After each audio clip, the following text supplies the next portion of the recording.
Guys welcome back to my ঝপাক করে ঝাম্মাত দিল আরে না না চিচিঙ্গা বিল ভূত তেরি, এটা চিচিঙ্গা বিল না, চিচিঙ্গা বাড়ি। And welcome back to my হাসি হাসি পেট বথা ব্লগ।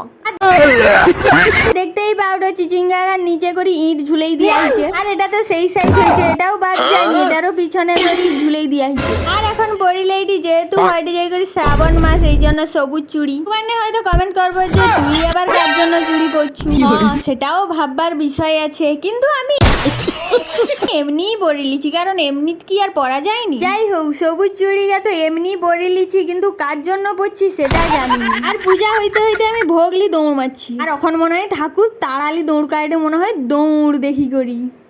এটা তো ঠাকুর না, আসলে আমার মতনই লোভী, আমাকে ওই জন্য দৌড় কাটে, আমাকে সে দৌড়কে লিয়ে এলাম, আমি ওই জন্য মুরগি দৌড়কে লিয়ে এলি। তারপরে আমি ভাবি দিয়ে কমলা আগে খাইতে হবে, কিন্তু না, এগুলা কখনো ছোট ছোট আছে, খাওয়াই যাবে নি, আর হাত দিতেও দেয়নি কমলা গাছটা, তার বাচ্চাগুলাকে পারা যাবে নি ওটার সাথে।